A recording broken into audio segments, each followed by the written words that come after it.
사랑의 챔피언, 참 이 감동적인 찬양입니다. 그렇죠? 네. 오늘 우리 모든 성도님들의 가슴 속에 우리 주님의 이 사랑이 넘쳐나시기를 기원하겠습니다. 캘리포니아를 사람들이 부를 때 골든 스테이트라고 부르죠. 그래서 저는 왜 골든 스테이트라고 부르느냐 물어봤습니다. 그랬더니 초기 개척자들이, 미국의 초기 개척자들이 이 서부로 금을 찾아 이렇게 왔대요. 그래서 이 샌프란시스코의 49ers라고 하는 풋볼 팀의 이름이 있지 않습니까? 그 49ers의 49명도 그 초기에 금을 찾아봤던 사람들이라고 얘기를 하더라고요. 근데 이제 그런가 보다 했는데 또 다른 이유 하나를 또 설명을 하더라고요. 그래서 그건 뭡니까 했더니 이 캘리포니아는 봄이 지나면 우리가 여기 살아봐서 알지만 4월 말이 지나면 온통 다 이 산이고 들이고 골든 컬러로 변하지 않습니까? 노랗게, 그죠? 누렇게 변해. 다 죽은 것 같아요. 그렇죠? 예. 저도 캘리포니아 왔을 때 그게 참 신기했습니다. 그런데 12월이 되고 비가 오면 이 모든 것이 다 살아나요. 그래서 이 봄이 지나면은 모두가 다 골든 컬러로 변한다고 이 캘리포니아를 골든 스테이트라고도 부른답니다. 우리 그리스도인 신앙에 있어서 부활이 없으면, 그죠? 부활이 없으면 어떤 일이 생길까? 성경은 이렇게 얘기합니다. 그리스도께서 죽은 자 가운데서 다시 살아나셨다 전파되었거늘 너희 중에서 어떤 사람들은 어찌하여 죽은 자 가운데서 부활이 없다 하느냐. 지금 바울이 고린도 교인들에게 쓰신 편지입니다. 고린도는 그리스의 한 도시입니다. 부활이 없으면 어떻게 되나? 메시지가 없는 교회가 돼요. 교회가 전하는 메시지는 오늘 우리 교과 시간에도 공부하셨지 않습니까? 또 우리 찬양도 우리 이렇게 들었지 않습니까? 다 부활에 관한, 기독교의 핵심은 부활입니다. 그리스도의 부활이에요. 그리스도께서 만일 다시 살아나지 못하셨으면 우리가 전파하는 것도 헛것이요, 모든 교회가 전파하는 것은 하나님의 아들 예수가 이 땅에 오셔서 십자가에 돌아가시고 3일 만에 살아나셨다, 부활하셨다. 그래서 그것을 통해서 우리도 새 생명을 얻는다라고 하는 것이 이 기독교의 핵심 진리입니다. 그런데 부활이 없다면, 그죠? 우리가 전파하는 것도 다 헛것이다라는 얘기입니다. 그러니까 교회가 전하는 메시지도 헛것이라고 하는 얘기가 되는 것입니다. 고린도가 여기에요. 여러분 보시죠. 제가 이렇게 빨갛게 해놨는데 여기 이렇게 에게해와 이오니아해를 이 바다를 통과하는 이 길목이 고린도입니다. 그래서 이 고린도는 무역이 성행하고 돈이 많고, 옛날부터 고대로부터, 그다음에 우상 숭배가 많고 그런 도시입니다. 이 고린도는 지금도 이 그리스 땅이에요. 보시면 아시겠지만, 그렇죠? 여기가 그리스 아테네, 그렇죠? 우리가 잘 아는 아테네가 있고 고린도가 바로 여기 있습니다. 반모섬은 이 지나서, 그죠? 이 터키 앞쪽 바다에 있습니다. 그래서 이 그리스 사람들은 이렇게 이원론적인 생각을 가지고 있습니다. 몸은 악하고 영은 거룩해. 근데 사람이 살아있을 때 영이 몸 안에 있어서 죽으면 영은 산채로 있고 몸은 썩는다, 이렇게 생각들 하고 있었습니다. 이원론적으로. 근데 성경 사상은 그렇지 않아요. 예수님의 가르침도 그렇지 않아요.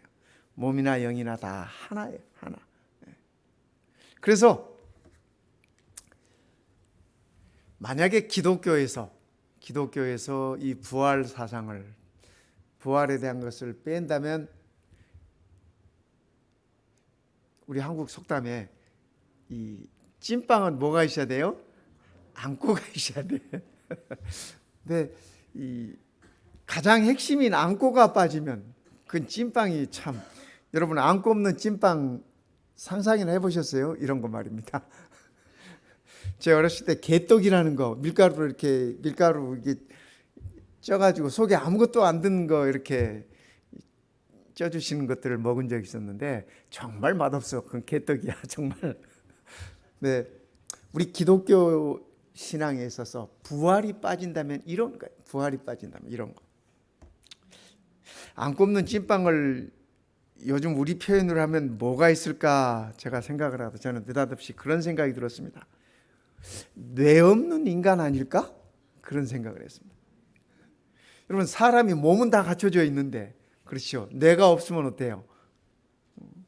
뇌가 없으면 사람이 아니야. 사람이 역할을 못해. 생각도 못하고 언어도 말도 못하고 그죠? 자기 어떤 감정 표현도 못하고 아무것도 못하잖아요. 그런 생각을 해봤습니다. 그런데 로마서 1장 3절에 보면 이렇게 말씀하십니다.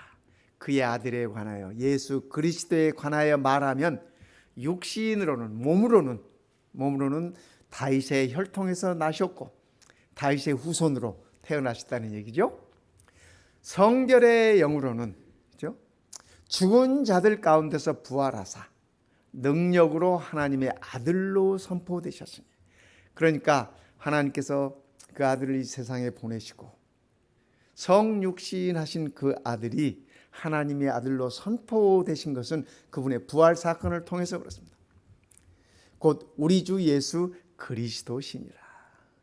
그래서 교회 복음의 핵심은 우리 주님, 부활하신 우리 주님이라고 하는 사실입니다. 부활이 없으면 교회가 전하는 모든 것들은 다 거짓말이 됩니다. 그래서 부활이 없다면 거짓말하는 교회가 돼. 오늘 우리에게도 마찬가지 아닐까요? 또 우리가 하나님의 거짓 증인으로 발견되리니 우리가 부활을 전하고 선교의 모든 이 내용을 부활에 집중시키는데 그것이 없다면 우리가 하는 증언들이 다 거짓이 된다고 하는 얘기입니다. 우리가 하나님이 그리스도를 다시 살리셨다고 증언하였습니다. 우리가 복음을 나눌 때 하나님께서 아들을 살리시고 우리 또한 살리신다고 우리가 그렇게 복음을 전하지 않습니까? 그런데 부활이 없다면 우리가 전하는 모든 것이 다 거짓말이 된다고 하는 얘기입니다. 만일 죽은 자가 다시 살아나는 일이 없으면 하나님이 그리스도를 다시 살리지 아니하셨으리라. 우리는 그렇기 때문에 부활이 확실함을 인하여 감사하고 우리 또한 그 부활의 대상일 것을 인하여 참으로 감사드리는 것입니다. 스데반이에요. 스데반. 여러분 스데반이 왜 돌 맞아 죽었어요? 아셔요? 스데반이 돌 맞은 이유는 그렇죠? 자기 백성들을 향해서 예수가 하나님의 아들이다. 하나님의 아들이 우리에게 오셨는데 우리가 하나님의 아들 예수를 십자가에 못 박아 죽였다. 이렇게 전한 것입니다. 전한 것이요. 그러면서 스데반이 하늘이 열리는 걸 봅니다. 스데반이 성령 충만하여 하늘을 우러러 주목하여 하나님의 영광과 및 예수께서 하나님 우편에 서신 것을 보고 부활하신 예수께서 하나님 우편에 서 계신 것을 스데반이 보았어요. 그걸 증거한 것입니다. 말하되 보라 하늘이 열리고 인자가 하나님 우편에 서신 것을 보노라 한대. 결정적으로 스데반이 증거하였더니 이 증거 때문에 그가 돌 맞아 죽습니다. 기독교에서 최초의 순교자 스데반 집사. 이 최초의 순교자가 예수의 제자들도 아니고 제사장도 아니고 목사도 아니고 장로도 아니고 누구예요? 집사 스데반. 그가 예수가 부활하셨다고 하는 사실, 우리가 우리의 죄를 통해서 우리의 죄로 예수를 십자가에 죽였다고 하는 그 사실을 증거함으로 인해서 그가 돌에 말아 죽었습니다. 그 예수가 부활하셨다는 사실을 전함으로 스데반이 두 눈으로 똑똑히 봤어. 하나님 우편에 서신 것을 보고, 우리도 꿈에라도 이런 모습 한 번쯤 보면 좋지 않겠습니까? 저 가끔 그런 상상을 해봐요. 스데반이 보았던 그 예수님, 우리도 한번 꿈에라도 한번 볼 수 있다면 얼마나 좋을까, 그런 생각을 해봅니다. 저는 언젠가 꿈에 예수님의 모습은 못 보고 모습 같은 것을 한번 봤어요. 마태복음 25장에 보면은 예수님의 비유 가운데 양과 염소를 나누는 이런 비유가 있었어요. 그렇죠? 예수님께서 이렇게 신실한 자들은, 그렇죠? 나누며 살았던, 예수를 대접하며 살았던 자들은 양으로, 예수를 대적했던 사람들, 그렇게 살았던 사람, 예수와 상관없이 살았던 사람들은 염소로 이렇게 비유하시면서 마지막에 이렇게 서로 가르는 겁니다. 너는 염소, 너는 양, 이렇게 가르는 거예요. 언젠가 한번 제가 꿈을 꾸는데 그런 꿈을 꿨어요. 그런 꿈을 꿨어요. 하얀 빛이 난 옷을 입고 계시는 분이 서 계시는데, 우리도 줄을 서서 가는데 앞에서 한 사람씩 가르는 것입니다. 너는 오른쪽, 너는 왼쪽, 이렇게 가르치는 거예요. 점점 제 차례가 다가와. 가슴이 두근거리고, 내가 왼쪽으로 가면 어떡하지? 내가 여기서 이 구원에 들지 못하면 어떡하지? 그런 염려가 가득해. 점점 제 차례가 되어오는 것입니다. 드디어 그 앞에 섰어. 너는 왼쪽, 그러는 거예요. 제가 얼마나 놀랐는지 잠이 벌떡 깨버려요. 잠에서 벌떡 일어났어요. 그게 꿈이었기에 망정이지. 제가 나도 모르게 한숨을 푹 쉬면서 다행이다. 만약에 이게 현실이었다면 어떻게 했을까? 생각만 해도 끔찍해요. 그렇지 않습니까? 우리가 평생 신앙생활하고 평생 예수님 따르고 예수님 믿고 이렇게 살았는데, 결정적인 순간에 그 앞에 서지 못한다면 세상에 이거보다 더 억울한 일이 어디 있어요? 제가 그래서 그 다음부터, 그죠? 왼쪽으로는 자리도 안 누우려고 그래.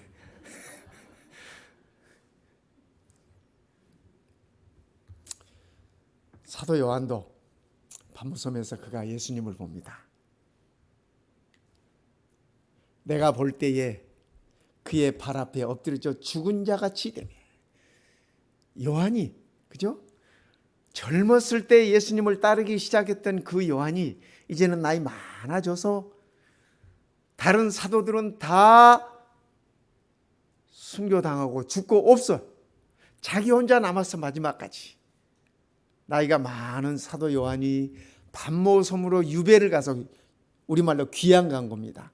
그 당시에 반모섬은 죄수들만 이렇게 보내서 사는 그러한 불모지나 다름없는 그러한 섬이었습니다. 근데 지금은 반모섬이 제법 집들도 많고 오가는 사람들이 많아요. 누구 때문에? 요한 때문에. 그 반모섬 꼭대기에다가 이 요한 이 수도원을 지어놨어요. 그 사람들이 가서 그것을 보기도 하고, 뭐 요한이 있었다고 하는 동굴도 구경도 하고, 그래서 요즘 반모섬에 사는 사람들 요한 때문에 먹고 살아. 관광객이 끊임없이 다녀가니까. 나이 많은 요한이 예수님을 얼마나 그리워했겠습니까? 이 날이 안식일이었어. 요한계시록 1장을 보면은 주의 날에 내가, 주의 날은 안식일 아닙니까?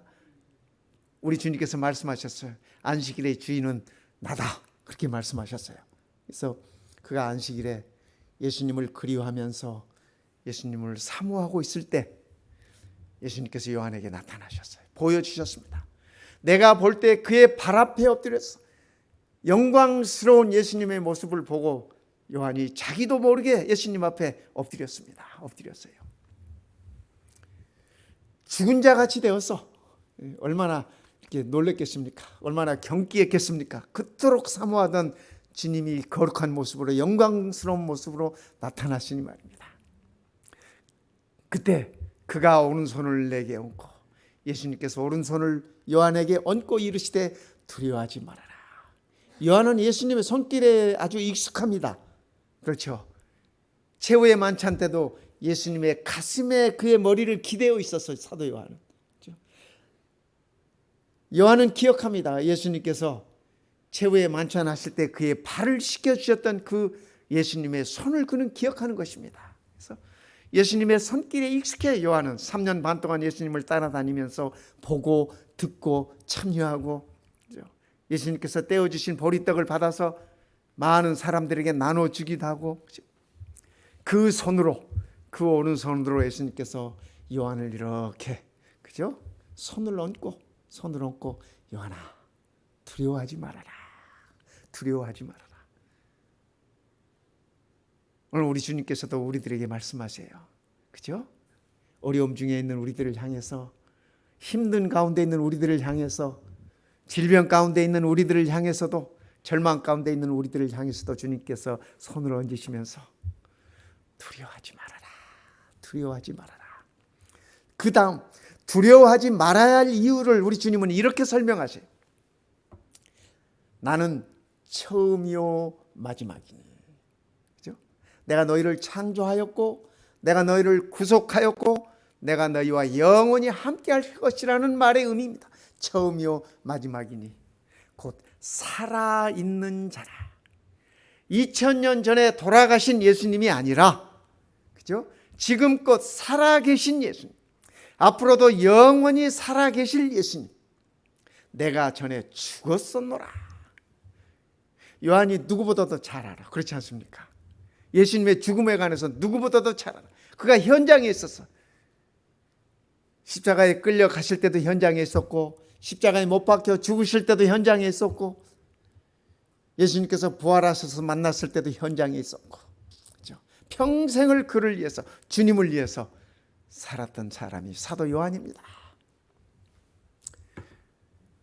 두려워하지 말아라. 내가 살아있는 자다. 전에 죽었었노라. 성도 여러분, 우리가 믿는 주님이, 우리가 믿는 예수님이 전에 죽었던 예수님인 것을 인해서 감사하십시다. 우리를 위해서 죽으셨어요. 그렇죠? 그런데 지금 그분이 살아계셨다고 하는 사실, 살아계신다고 하는 사실입니다. 그래서 우리는 두려워할 것이 아니라 이제 세세토록 살아있어 그분이 사망과 음부의 열쇠를 가졌다. 그러니까 우리가 그분과 함께 살아가면 사망이나 죽음이나 음부가 다 우리하고 상관없다는 얘기입니다. 이미 우리 주님께서 다 극복하셨다고 하는 말씀입니다. 부활이 없으면 교회는 구원이 없습니다. 그렇죠? 구원 없는 교회, 부활이 없다면, 저는 이 부활이 없다면 하는 이 가정이 인류 최악의 가정이라고 생각합니다. 그렇죠? 기독교를 근본적으로 흔드는 가정이라고 생각해요. 신학자 로버트 이는 그렇게 말씀했습니다. 세상의 가장 어두운 가정이 부활이 없다면 하는 가정이라고 그렇게 말했어요.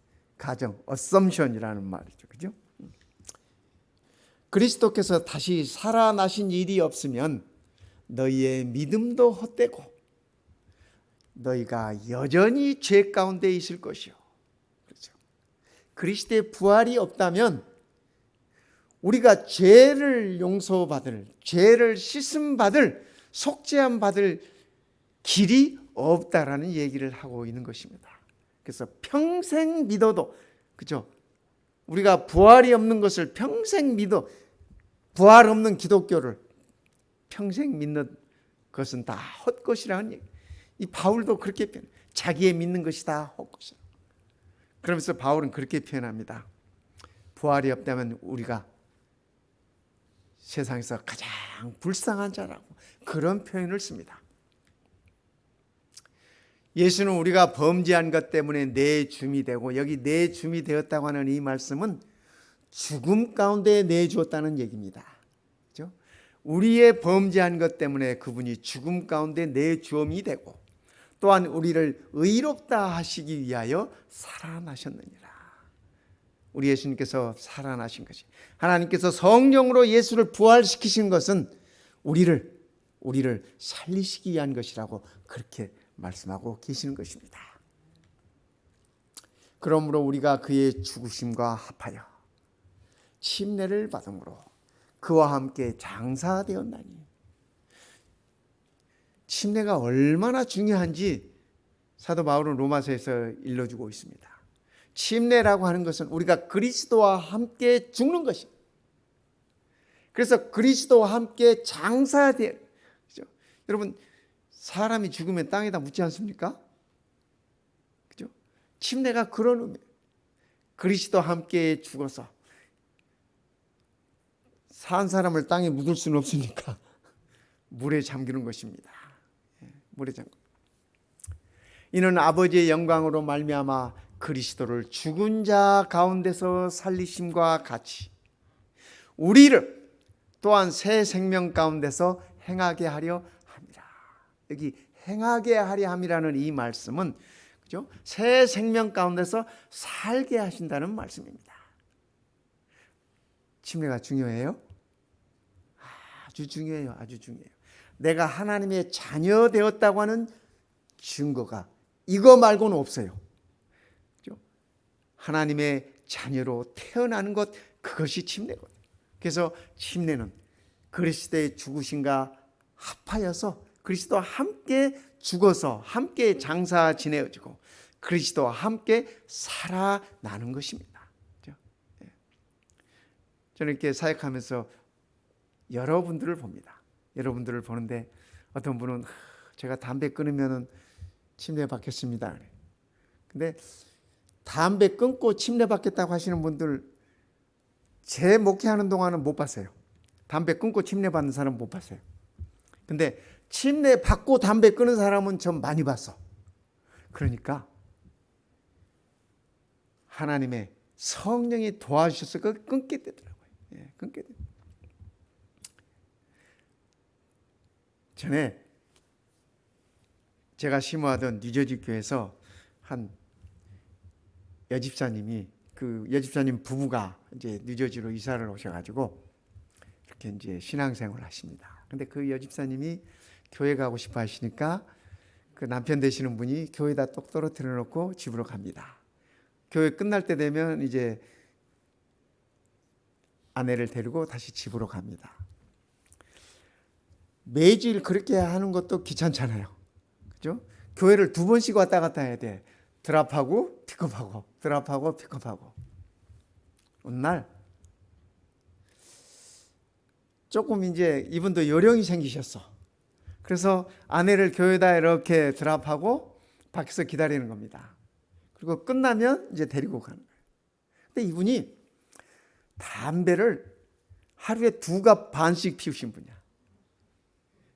제가 담배를 안 피워봐서 그러는데 담배 한 컵에 이 20개씩 들어있잖아요.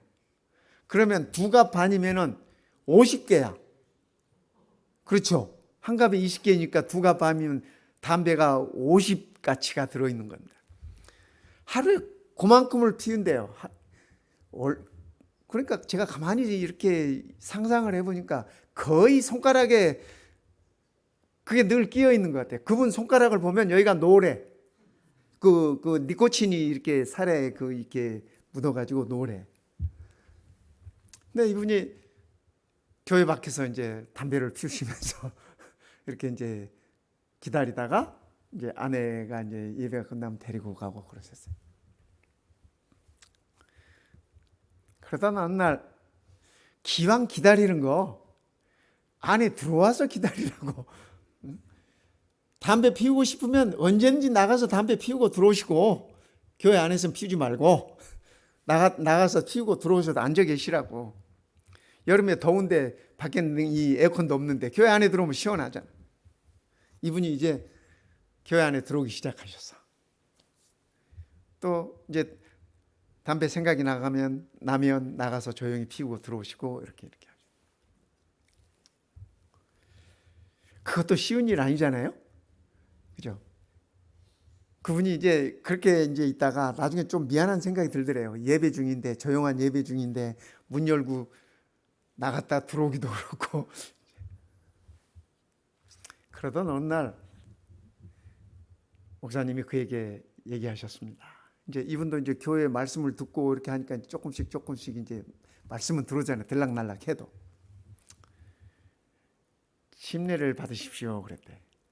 그랬더니 제가 이 담배 끊고 침례 받겠습니다 그랬을 때, 아니요, 담배 끊으면 담배 끊고 받으려면 이 침례 못 받습니다. 하나님께서 도와주실 테니까 침례 받고 하나님께 끊게 해달라고 기도하세요 그랬대.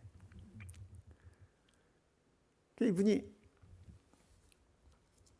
그렇게 권하시니까 순종하는 마음으로 침례를 받으셨어. 근데 담배는 아직 못 끊었어. 여전히 두갑반을 피우셔야 돼.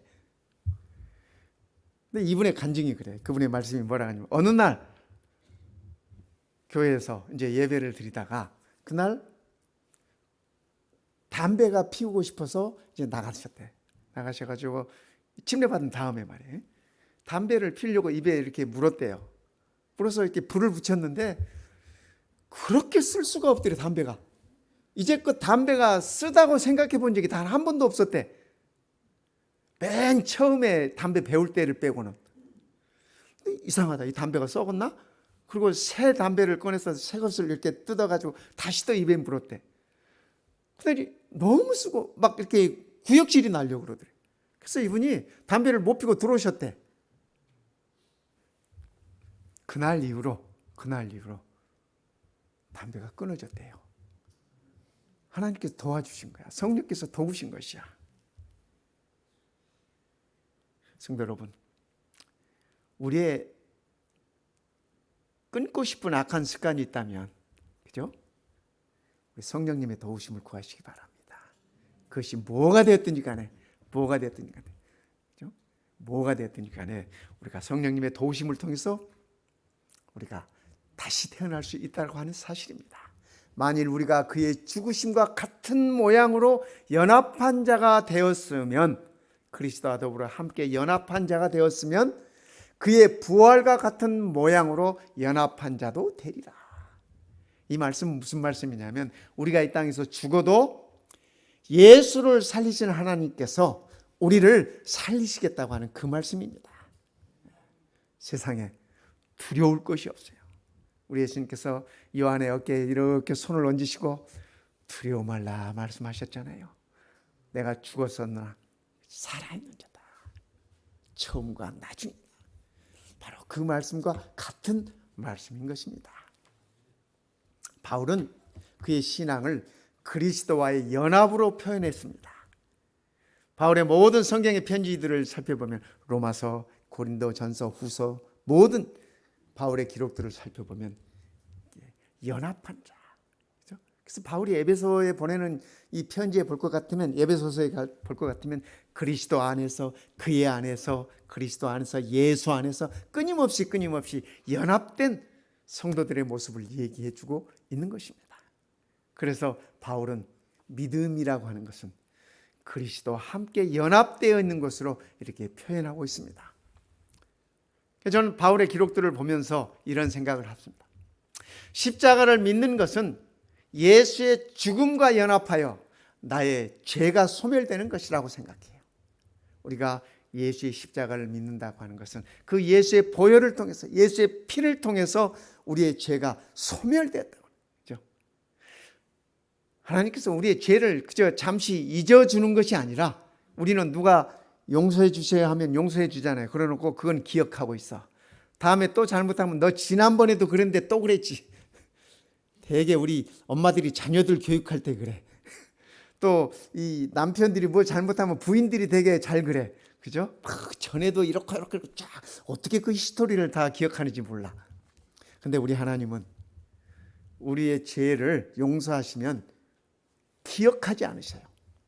저는 그래서 우리 하나님이 좋습니다. 소멸시키셔서 완전히 없이 하시는 거예요. 없이 하시는 거예요. 부활을 믿는 것은, 우리가 부활을 믿는다면 예수의 생명과 연합하여, 그죠? 연합하여 영원한 생명을 얻는 것이에요. 성도 여러분, 우리에게 예수님의 부활이 있다고 하는 이 사실을 인해서 감사하십시다. 우리의 죄가 용서되고 그분과 함께 영원한 생명을 우리는 소유하게 되는 것입니다. 예수께서 이르시되 나는 부활이요. 예수님께서 하셨던 말씀 중에 이 말씀이 가장 힘 있는 말씀이 아닌가, 저는 그렇게 생각해요. 그죠?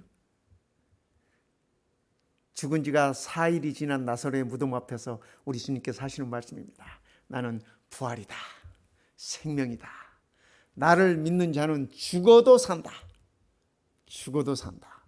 그리고 살아서 믿는 자는 영원히 죽지 아니할 것이다. 너희가 이것을 믿느냐? 성도 여러분, 우리가 이것을 믿나요?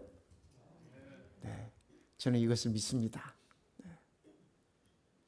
우리의 삶 속에서 우리 주님의 이 말씀을 믿는다고 하는 것이 우리의 영원한 생명을 보장하는 것이라는 사실을 기억하면 참으로 좋겠습니다.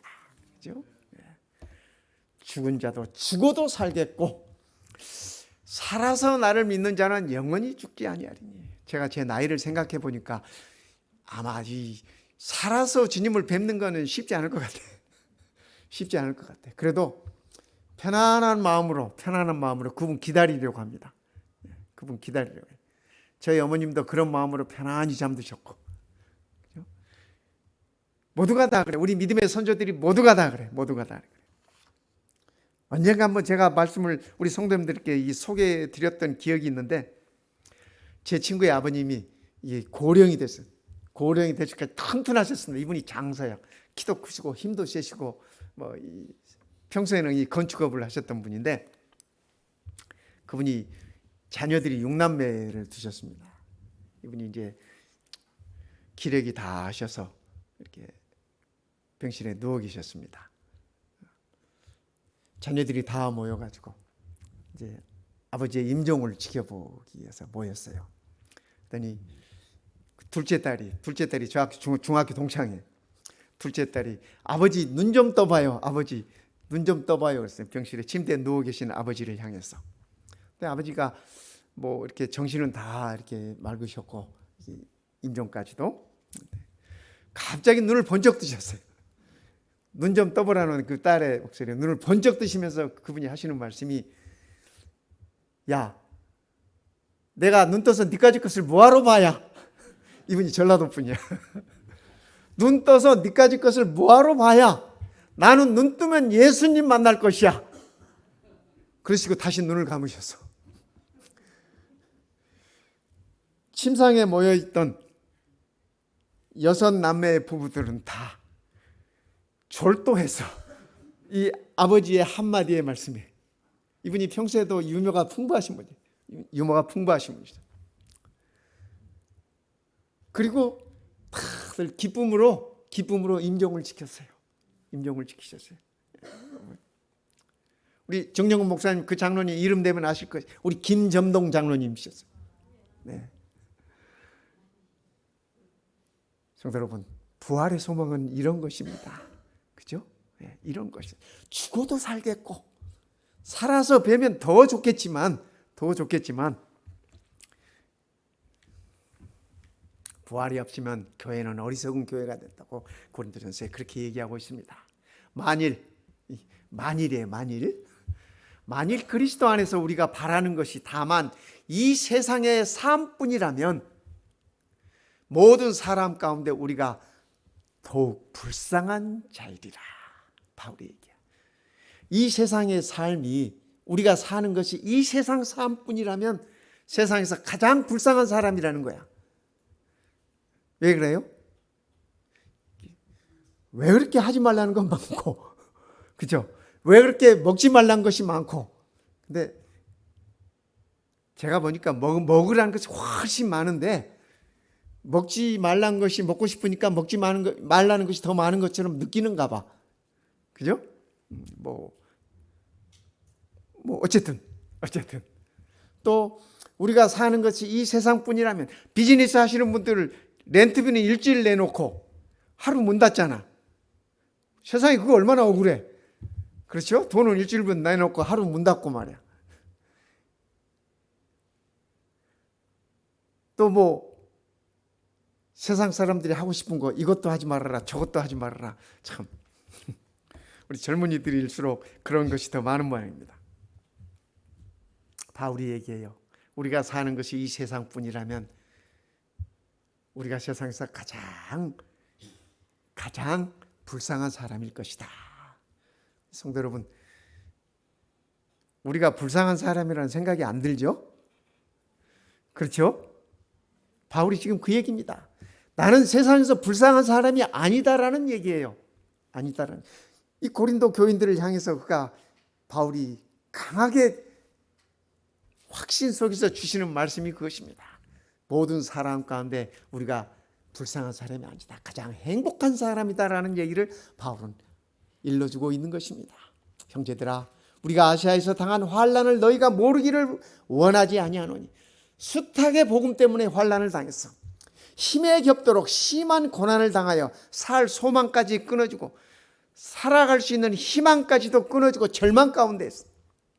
우리는 우리 자신이 사형 선고를 받은 줄 알았으니 바울이 죽을 뻔한 것이 몇 번이에요. 죽도록 매맞은 것이 몇 번이고, 그죠? 뱀에 물려서 죽을 뻔하고 돌에 맞아 죽을 뻔하고, 그죠? 이는 우리로 자기를 의지하지 말고, 우리로 우리 자신들을 스스로 의지하지 말고 오직 죽은 자를 다시 살리시는 하나님만 의지하게 하려 합니다.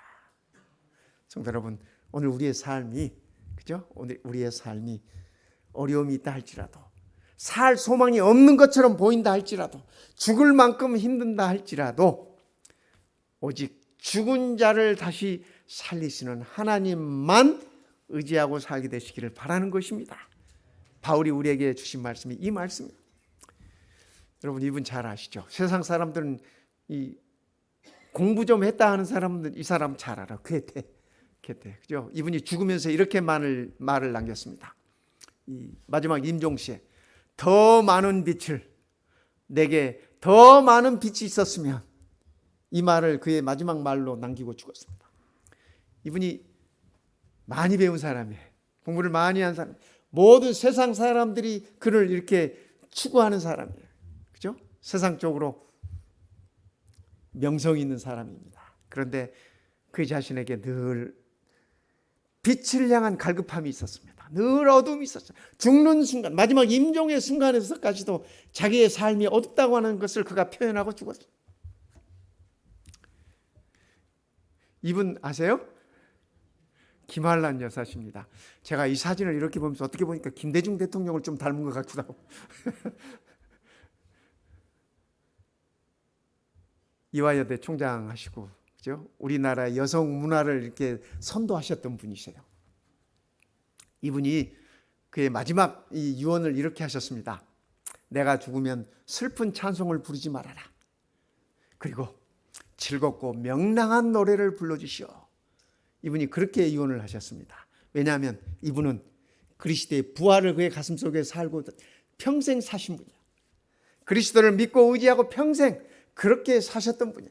그러기에 그는 그의 임종 마지막 순간에도 그렇게 말씀을 남기셨습니다. 내가 죽는 것은 기쁜 일이다. 내가 눈 뜨면 그분 배울 것이기 때문에 기쁜 일이다. 그러니 슬픈 노래 부르지 말고, 우리 장례식 때 보통 슬픈 노래 부르잖아요. 그래서 장송곡이라 그러잖아요. 장송곡. 그렇죠? 슬픈 노래 부르지 말고 즐겁고 명랑한 노래를 불러달라고 그렇게 부탁했어요. 그래서 실제로 이분 장례식 때 무슨 노래 불렀냐면 할렐루야 불렀습니다. 예, 할렐루야. 그죠? 웃을 일이 아니야. 웃을 일이 아니야. 우리도 이러면 좋을 것 같아. 우리 주님 믿는 믿음으로, 그분 만나겠다고 하는 소망으로 우리의 자녀들이, 우리의 가족들이 우리를 보내면서 기쁜 노래 할렐루야 부르면 좋겠어. 우리 이번 연합 찬양할 때 꼭 끝나는 찬양은 우리 모든 북가주, 중가주 이렇게 교회들이 모여서 할렐루야 부르잖아요. 그죠?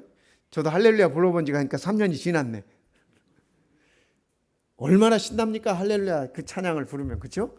이분이 김한란 여사가 그의 장례식에서 할렐루야 불렀어요. 그래서 우리의 삶이 우리 주님 안에서 이런 힘 있는, 두려움 없는 그러한 삶이 되었으면 참으로 좋겠습니다. 성도 여러분, 우리 주님의 무덤이 비어 있음을 인하여 감사하십시다. 그렇죠? 그분의 무덤의 문이 열려 있음을 인하여 감사드리고, 부활하신 주님께서 우리의 모든 죽어 있는 그의 자녀들을 부르시는 그날, 우리가 그날에 함께 있기를 바라는 마음이 간절합니다. 그래서 그분이 우리를 부르시러 오시는 그날까지 우리가 그분 믿고 의지하면서 우리의 삶에 부활이 있다고 하는 굳은 믿음으로 그분의 오심을 기다리면서 이 세상이 어렵다 할지라도 힘을 내고, 어려운 일이 있다 할지라도 두려워하지 말고 당당하게 믿음을 지키는 우리 모든 성도님들 되시기를 이 시간에 간절히 바랍니다.